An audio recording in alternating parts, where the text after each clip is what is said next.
Halo semuanya Sobat Bintang Mulia Homeschooling. Terima kasih Anda sampai saat ini masih menyimak video-video kami yang kami produksi untuk memberikan edukasi tentang bagaimana jalannya sebuah pendidikan alternatif, sebuah pendidikan yang kreatif dan tentunya bisa menghantarkan anak-anak Anda itu ke masa depan yang lebih baik. Masa depan yang lebih baik ini bukan berarti kemudian dia harus kaya atau sukses dengan ukuran orang di luaran sana, bukan.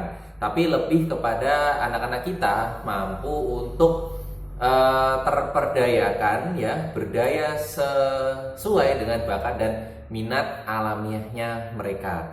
Jadi kalau ayah bunda semuanya sudah memahami, sebetulnya anak-anak ini itu mereka terlahir dengan berbagai macam porsinya mereka masing-masing. Mereka tidak bisa kita samakan semuanya, kita buat standar yang sama, si A, si B, si C itu harus punya ranking matematika yang bagus, bukan. Mungkin si A ini dia jago matematika, oke. Si B ini jago tentang ilmu alam, oke.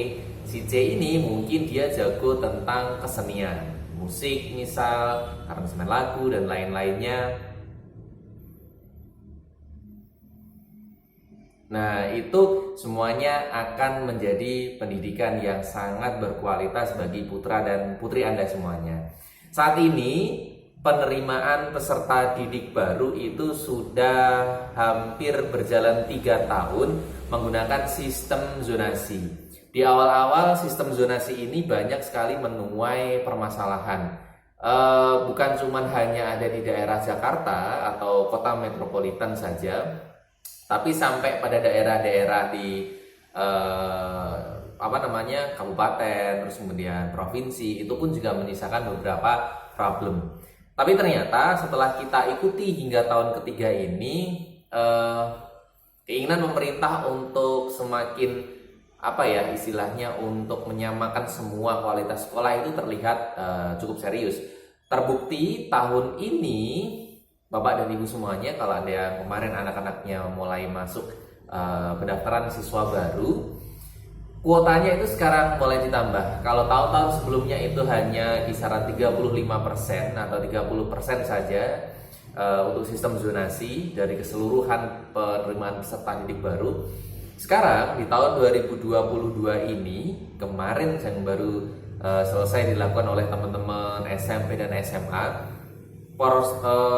prosentasenya itu sudah bertambah menjadi 55%. Jadi hanya tinggal 45% sisanya itu berasal dari jalur prestasi. Kemudian ada dari perpindahan afirmasi orang tua, atau kemudian nanti ada beberapa hal-hal yang memang bisa dikategorikan ke dua kelompok itu. Jadi artinya zonasi saat ini itu sudah menjadi prosentase terbesar, 55%. Nah, kita perhatikan ya, ternyata di tahun ketiga ini masyarakat juga sudah mulai hampir terbiasa. Walaupun sebetulnya praktik-praktik ini memang masih ditemukan ada beberapa kecurangan dari pihak keluarga ya. Contoh misal mereka menginginkan anaknya itu masih masuk di sekolah favorit, mereka mencoba untuk mengganti kartu keluarga yang mereka miliki, atau anak-anak ini itu nanti dititipkan kepada kakak dari saudara yang bertempat tinggal dekat dengan sekolahnya itu. Itu masih ada sampai sekarang ya. Cuman saya rasa prosentasenya itu sudah semakin kecil karena terbukti ranking di setiap PPDB ini itu ternyata bukan lagi memang dari ranking prestasi nilai UN-nya. Ternyata memang benar-benar dari jaraknya, zonasinya, kan gitu. Jadi ini memang benar-benar nanti digunakan untuk menghapus yang namanya sekolah favorit, sekolah kelas 2, itu sudah tidak ada lagi. Diharapkan nanti semua sekolah itu berbenah menuju ke arah yang lebih baik, sehingga anak-anak ini tuh mau sekolah dimanapun kualitasnya oke, kualitasnya sama dan juga terjaga.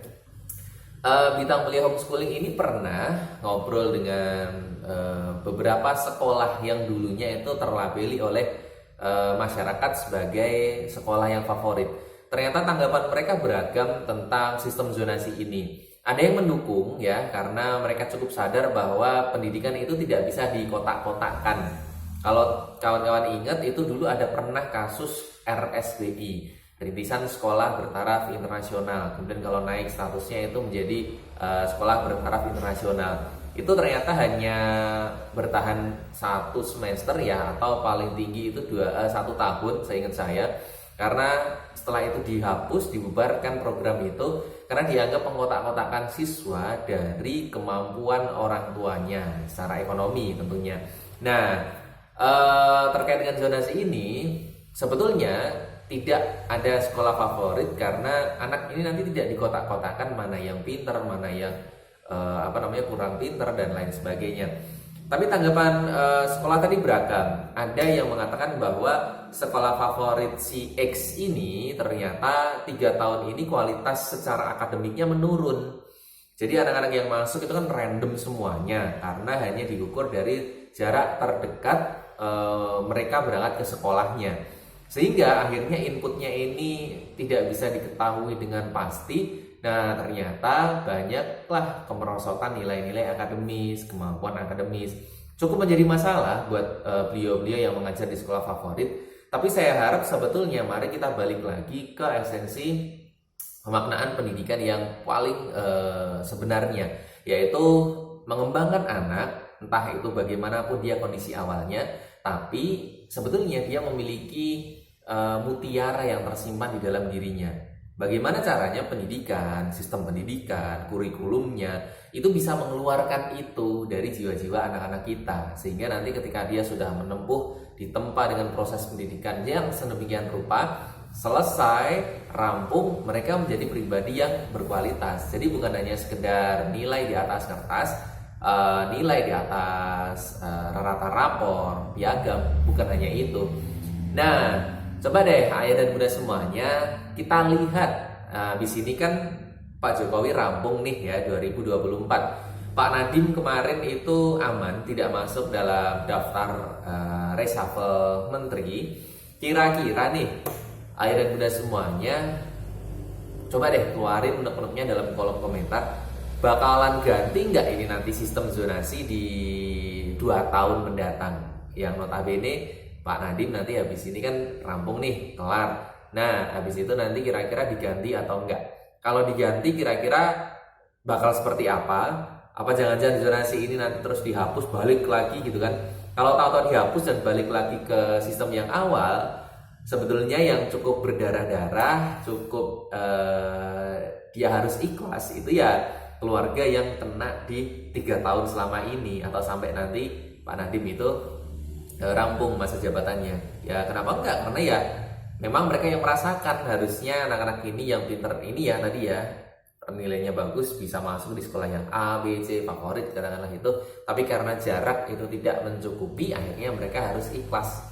Tantangannya sekarang adalah para pengelola pendidikan ya maksud saya, para guru itu nggak boleh harus hanya pasrah aja nerima input-input yang random tadi itu, tapi harus punya strategi untuk mengolah pendidikan yang betul-betul berkualitas dan kreatif.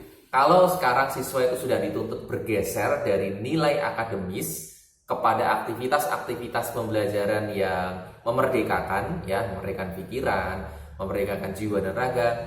Nah, kenapa enggak nih kurikulum merdeka itu kita sambut terus kemudian diolah dengan baik oleh pihak sekolah. Tantangan untuk pihak sekolah, semoga Anda semuanya bisa merealisasikan. Bapak dan Ibu semuanya yang ada di sekolah, kami mendukung semua aktivitas kreatifnya. Moga-moga nanti benar-benar bisa tercapai apa yang dipengenin oleh pemerintah. Dan ingat, Anda sedang mengelola pendidikan yang nanti akan digunakan anak-anak ini menuju jenjang masa depan.